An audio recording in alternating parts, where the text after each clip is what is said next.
കരിപ്പൂർ വിമാനത്താവളത്തിൽ വൻ MDMA വേട്ട. 1 കിലോ MDMAയുമായി ഒമാനിൽ നിന്നെത്തിയ യാത്രക്കാരെ പോലീസ് കസ്റ്റഡിയിലെടുത്തു.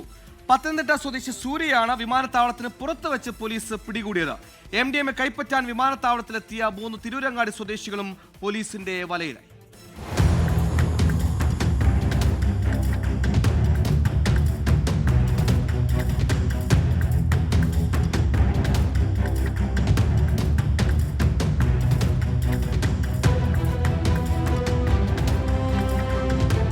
ജൂലൈ 16-നാണ് ജോലി അന്വേഷിച്ച് പത്തനംതിട്ട സ്വദേശി സൂര്യ ഒമാനിലേക്ക് പോയത്. 4 ദിവസങ്ങൾക്ക് ശേഷം ഇന്ന് തിരിച്ചെത്തിയപ്പോൾ 1 കിലോ MDMA ആണ് പോലീസ് കയ്യിൽ നിന്ന് പിടികൂടിയത്. എയർ ഇന്ത്യ എക്സ്പ്രസിൽ വന്നിറങ്ങിയ യുവതി ചോക്ലേറ്റ് പാക്കറ്റുകളിലും ഭക്ഷണ സാധനങ്ങളുടെ മറവിലുമാണ് MDMA ഒളിപ്പിച്ചിരുന്നത്. കസ്റ്റംസിന്റെ കണ്ണുവെട്ടിച്ച് വിമാനത്താവളത്തിന് പുറത്തെത്തി.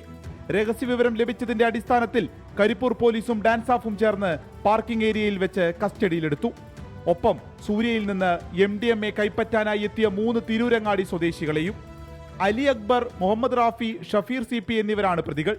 ഇവർ സഞ്ചരിച്ച കാറും കസ്റ്റഡിയിലെടുത്തു. യുവതി കാരിയർ മാത്രമായിരുന്നുവെന്നാണ് പോലീസ് നൽകുന്ന വിവരം. ഒമാനിലുള്ള കണ്ണൂർ സ്വദേശി നൌഫലാണ് MDMA കൊടുത്തയച്ചത്. യുവതിയിൽ നിന്ന് MDMA കൈപ്പറ്റിയ ശേഷം അവരെ ആവശ്യപ്പെടുന്ന സ്ഥലത്ത് ഇറക്കാനായിരുന്നു തിരൂരങ്ങാടി സ്വദേശികൾക്കുള്ള നിർദ്ദേശം. ഇവരുടെ മൊബൈൽ ഫോണുകൾ ഉൾപ്പെടെ പോലീസ് പരിശോധിച്ചു വരുന്നു. വിപണിയിൽ കോടികൾ വിലമതിക്കുന്ന സിന്തറ്റിക് ലഹരിയാണ് പിടികൂടിയിരിക്കുന്നത്. 24 മലപ്പുറം.